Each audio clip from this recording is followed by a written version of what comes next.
Hello नमस्कार हमारे सभी दर्शकों को हमारे जीएस जी के प्रोग्राम में आपका स्वागत है। और हम आज पढ़ाने वाले हैं आपको वर्ल्ड जियोग्राफी मतलब विश्व का भूगोल।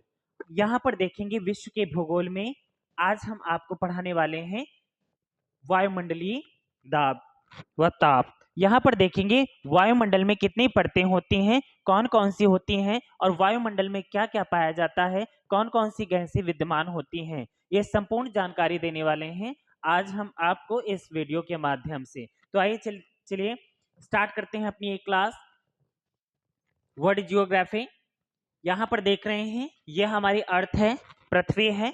पृथ्वी में देखेंगे कि सात महाद्वीप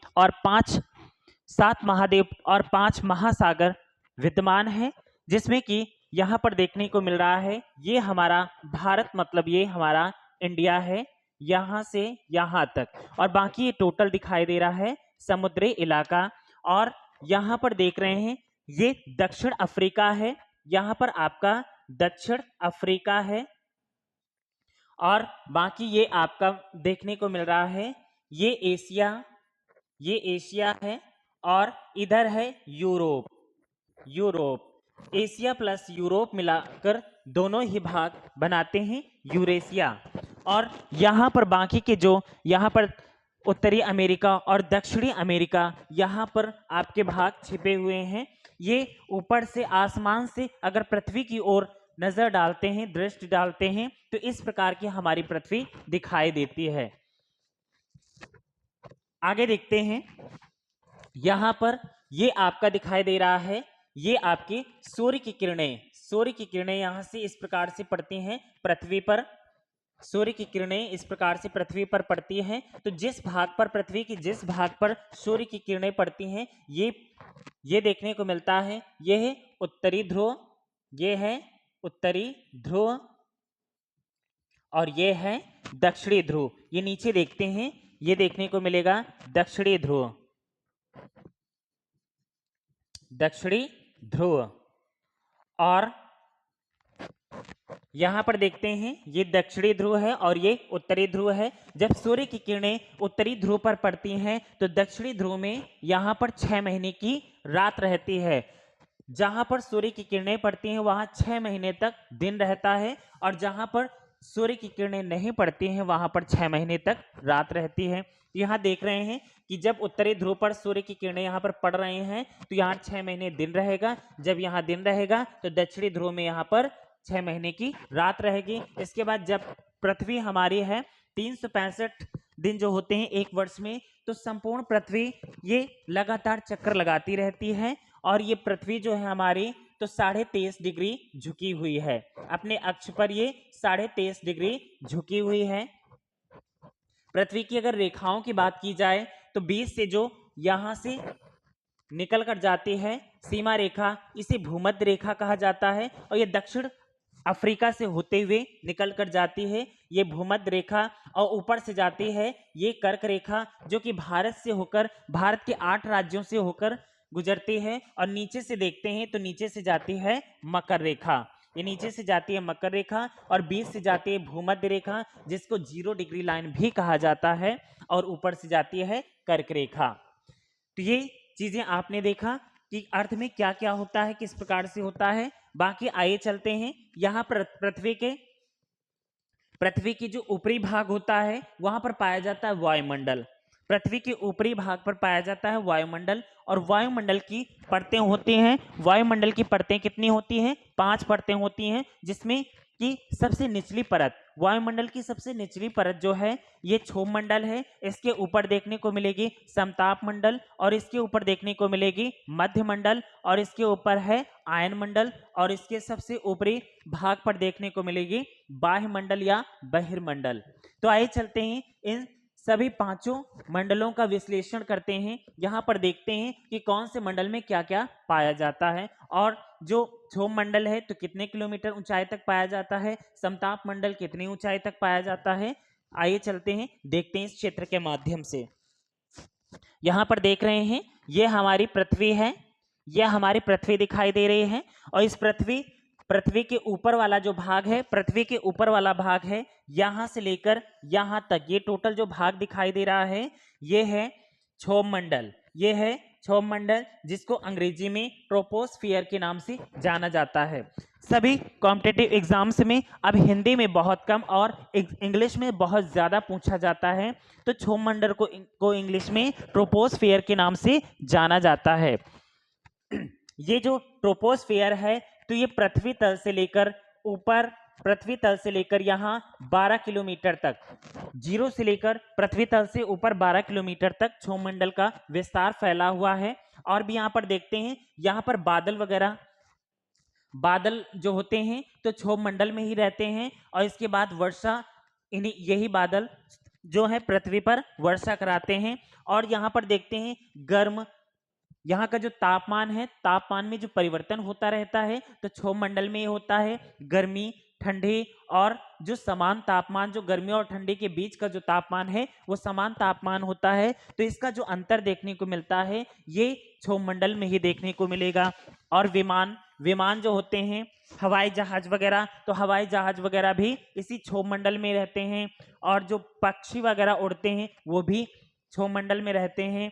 और जितने भी प्राकृतिक आपदाएं या मानवकृत आपदाएं आती हैं वो भी क्षोभ मंडल में होती हैं, जैसे कि भूकंप का आना, सुनामी लहरें, और बाकी देखते हैं यहाँ पर बहुत सारी प्राकृतिक आपदाएं आती हैं, वर्षा, आंधी, तूफान इत्यादि जितनी भी प्राकृतिक घटनाएं घटित होती हैं वो सभी इसी क्षोभ मंडल में ही अर्थात ट्रोपोस्फियर में ही घटित होती हैं। यहाँ पर देखते हैं, इसके ऊपर क्षोभ मंडल के ऊपर जाते हैं तो इसके ऊपर ये वाले भाग से यहाँ तक जो है आपके पाए जाते हैं समताप मंडल। यहाँ से यहाँ तक का भाग जो पाया जाएगा वो है समताप मंडल, यहाँ पर देखने को मिल रहा है। और इंग्लिश में इसे स्ट्रेटोस्फेयर के नाम से जाना जाता है, स्ट्रेटोस्फेयर के नाम से जाना जाता है समताप मंडल को। और इसका विस्तार जो है, तो यहाँ क्षोभ मंडल यहाँ से लेकर ऊपर यहाँ 13 किलोमीटर से लेकर 50 किलोमीटर तक फैला हुआ है।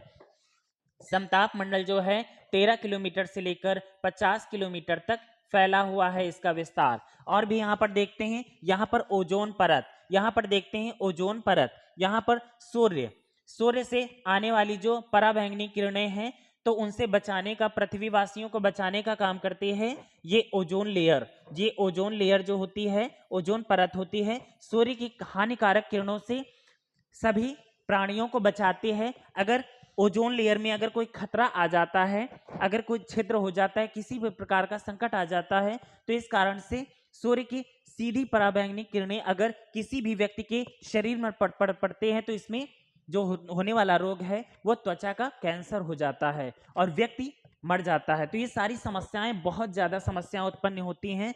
तो इन सूर्य की हानिकारक किरणों से बचाने का जो काम करता है ये ओजोन परत होती है, ओजोन लेयर। और ये जो है समताप मंडल में ही पाई जाती है। कहाँ पाई जाती है? स्ट्रेटोस्फीयर में ही पाई जाती है। इसका विस्तार 13 किलोमीटर से लेकर ऊपर 50 किलोमीटर तक फैला है। आगे देखते हैं समताप मंडल के ऊपर, तो इसमें देखने को मिलेगा यहाँ से यहाँ तक ये मध्य मंडल देखने को मिल रहा है। मध्य मंडल का विस्तार जो है 51 किलोमीटर से लेकर 80 किलोमीटर तक, 51 किलोमीटर से लेकर 80 किलोमीटर तक इसका विस्तार फैला हुआ है। और यहाँ पर देखेंगे कि यहाँ पर ऊपर से आकाश गंगा से आने वाले, आकाश गंगा से ब्रह्मांड से जो उल्का पिंड होते हैं तो वहां से जलते जलते ऊपर से नीचे आते हैं और पृथ्वी से घर्षण, जब घर्षण बल इनमें लगता है तो उल्का पिंड जो होते हैं जल उठते हैं और जलते जलते हमारी पृथ्वी के अंदर आ जाते हैं और ये सीधे यहाँ पर मध्य मंडल में ही आने के पश्चात ये बुझ जाते हैं। हमें यहाँ पर जो दिखाई देते हैं वो मध्य मंडल में ही दिखाई देते हैं। ये मध्य मंडल को इंग्लिश में मेसोस्फीयर के नाम से जाना जाता है, इसे मेसोस्फीयर के नाम से जाना जाता है। आगे देखते हैं, तो यहाँ पर देख रहे हैं कि जो मध्य मंडल की ऊपरी परत है इसे कार्मन रेखा भी कहा जाता है, जो कि अंतरिक्ष का प्रारंभ, यहीं से अंतरिक्ष का प्रारंभ होता है। कामरन जो रेखा होती है यहीं से मध्य मंडल के ऊपर से ही अंतरिक्ष का प्रारंभ होता है। आगे देखते हैं, इसके ऊपर और भी आगे जब ऊपर चलते हैं तो यहाँ पर देखते हैं ये तापमंडल या फिर इसी को आयन मंडल के नाम से जाना जाता है, आयन मंडल।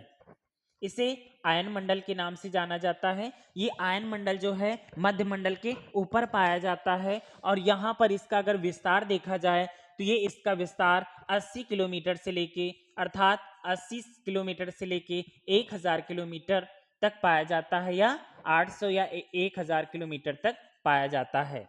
आगे देखते हैं यहाँ पर उपग्रह। यहाँ पर देखिए उपग्रह पृथ्वी से जो ग्रह यहाँ पर उपग्रह वगैरह जो होते हैं, जैसे कि यहाँ से कुछ सैटेलाइट वगैरह भेजे जाते हैं, तो सैटेलाइट छोड़े जाते हैं ऊपर के लिए, तो ज्यादातर ये तापमंडल अर्थात आयन मंडल में ही इधर उधर रहते हैं। और जैसे कि सैटेलाइट वगैरह होता है तो पृथ्वी के समस्त भागों की जो फोटोज है, वीडियोज हैं या फिर मौसम वैज्ञानिकों के माध्यम से जानकारी प्राप्त होती है कि कहाँ का मौसम, उस क्षेत्र का मौसम कैसा क्या है, ये समस्त जानकारियां जो होती हैं सैटेलाइट के माध्यम से मिलती हैं। और ये सैटेलाइट कहां पर विद्यमान या स्थिर रहता है, ये रहता है आयन मंडल या तापमंडल में ही, आयन मंडल में ही विद्यमान रहता है। ये आपका दिखाई दे रहा है उपग्रह या सैटेलाइट।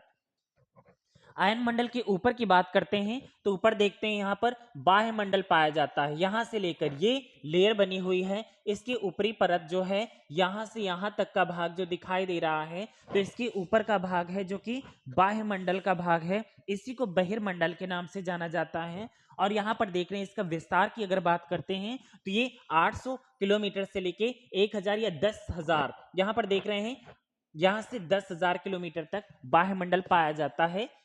10,000 किलोमीटर तक इसका विस्तार पाया जाता है। और यहाँ पर अंतरिक्षयान जो भी अंतरिक्षयान यहाँ से छोड़े जाते हैं, ये अंतरिक्षयान यहाँ आयन मंडल से होते हुए सीधा अंतरिक्ष की ओर चले जाते हैं। तो यहाँ देखते हैं इसका विस्तार यहाँ पर पाया जाता है 800 किलोमीटर से लेके यहाँ पर 10,000 किलोमीटर तक पाया जाता है और ये सबसे ऊपरी परत है। यहाँ अंतरिक्ष यान वगैरह का देखने को मिलते हैं।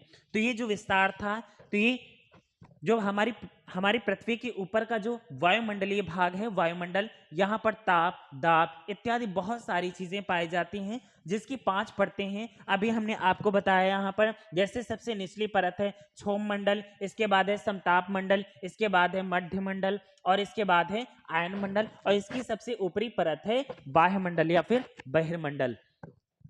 आगे चलते हैं, इसका विस्तार अभी हमने बताया, अब इसका विस्तार बिल्कुल विस्तार पूर्वक देखते हैं। क्षोभ मंडल के बारे में पढ़ेंगे, इसमें कौन कौन सी गैसें पाई जाती हैं, क्या क्या होता है और समताप मंडल में क्या क्या होता है, इसका संपूर्ण विस्तार हम आपको आगे पढ़ाने जा रहे हैं। अभी हम देखेंगे कि जो वायुमंडल है तो वायुमंडल क्या है, इसमें कौन कौन सी गैसें पाई जाती हैं। ये जो वायुमंडल है तो ये वायुमंडल में क्या क्या पाया जाता है और इसका विस्तार कहाँ से कहाँ तक पाया जाता है, इसमें कौन कौन सी गैसों से मिलकर ये वायुमंडल जो है तो किससे बना है, ये गैसों से मिलकर बना है और यहाँ कौन कौन सी गैसें पाई जाती हैं। तो चलिए देखते हैं, यहाँ पर ये आपका वायुमंडल दिखाई दे रहा है और वायुमंडल में देख रहे हैं कि कौन कौन सी गैसें यहाँ पर पाई जाती हैं और कितने प्रतिशत गैसें पाई जाती हैं। देखते हैं, वायुमंडल पृथ्वी के चारों ओर एक गैसीय परत है जो हमारे ग्रह को घेरती है। यह विभिन्न गैसों से बना है जिसमें से मुख्य गैसें इस प्रकार से यहाँ पर विस्तारित हैं। यहाँ पर देख रहे हैं, बात कही गई है वायुमंडल पृथ्वी के चारों ओर एक गैसीय परत है जो हमारे ग्रह मतलब हमारी पृथ्वी पर फैला हुआ है, जो घेरते हैं चारों ओर से। और ये किससे बना है, गैसों से बना है। हमारी पृथ्वी में अगर हमारे वायुमंडल में देखा जाए तो वायुमंडल में सबसे ज्यादा जो गैस की मात्रा होती है वो नाइट्रोजन पाई जाती है। नाइट्रोजन का विस्तार कितनी प्रतिशत है, तो ये 78% है। इसके बाद ऑक्सीजन है जो कि 21% मतलब 21% है और बाकी की अन्य गैसें जो पाई जाती हैं वो मात्र 1% है। यहाँ पर देख रहे हैं बाकी की गैसें जो हैं 1% पाई जाती हैं और सबसे ज्यादा जो गैस है वो 78% अर्थात 78% जो है नाइट्रोजन है। इसके बाद ऑक्सीजन है जो कि 21% पाई जाती है और बाकी की जितनी भी गैसें यहाँ पर दिखाई दे रही हैं वो टोटल मिलाकर ये 1% है। चलिए देखते हैं यहाँ पर कार्बन डाइऑक्साइड, यहाँ पर देख रहे हैं यहाँ पर कार्बन डाइऑक्साइड की जो मात्रा है यहाँ पर तो 0.03%, 0.03% जो है कार्बन डाइऑक्साइड मिलते हैं। और ये कार्बन डाइऑक्साइड गैस कहाँ से कैसे प्राप्त होती है? जब भी हम सांस लेते हैं, श्वसन क्रिया करते हैं, तो यहाँ पर ब्रीथिंग करते हैं जब भी, तो यहाँ पर देखते हैं कि हम ऑक्सीजन गैस लेते हैं और इसके बाद यहाँ पर छोड़ते कौन से हैं? यही कार्बन डाइऑक्साइड छोड़ते हैं। जब अपने मुख से बाहर निकालते हैं तो कार्बन डाइऑक्साइड लेते हैं O2 और इसके बाद निकालते हैं CO2। ये इसका प्रतिशत जो है यहाँ पर 0.03% पाया जाता है हमारे वायुमंडल में। आगे देखते हैं, ये आर्गन गैस पाई जाती है और आर्गन गैस की जो मात्रा है 0.93%, 0.93%, 0.93% यहाँ पर पाई जाती है और आर्गन गैस। इसके बाद देखते हैं यहाँ पर नियॉन गैस पाई जाती है। नियॉन गैस का प्रतिशत जो देखते हैं यहाँ 0.0018%, 0.0018% पाई जाती है नियॉन गैस। इसके बाद देखते हैं हीलियम गैस। तो हीलियम गैस की मात्रा पाई जाती है 0.0005%, 0.0005% जो गैस है वो हीलियम गैस पाई जाती है। और आगे देखते हैं यहाँ पर मीथेन गैस। मीथेन गैस जो है इसका प्रतिशत 0.0002%, 0.0002% जो गैस है ये मीथेन गैस पाई जाती है। और मीथेन गैस ज़्यादातर जहाँ पर पशुचारण होता है, फिर पशु वगैरह जहाँ पर रहते हैं वहाँ पर मीथेन गैस पाई जाती है। और धान की खेती जो होती है, धान की खेती के अंदर जो खेत में जो गैस निकलती है वो भी मीथेन गैस ही पाई जाती है। आगे देखते हैं यहाँ पर हाइड्रोजन गैस। तो हाइड्रोजन गैस की जो मात्रा है यहाँ पर 0.0001% पाई जाती है। हाइड्रोजन गैस की मात्रा है 0.0001% यहाँ पर हाइड्रोजन गैस का विस्तार है। तो यहाँ पर देखा कि वायुमंडल जो है कितनी गैसों से बना है, यहाँ पर 8 गैसों से बना है। और यहाँ पर सबसे ज्यादा नाइट्रोजन गैस 78% जो है नाइट्रोजन गैस पाई जाती है। इसके बाद देखते हैं 21% जो है ऑक्सीजन पाई जाती है। बाकी की सभी गैसें जो होती हैं ओनली 1% पाई जाती हैं। और ये जो वायुमंडल बना है ये सभी गैसों से मिलकर बना है, इसका निर्माण हुआ है।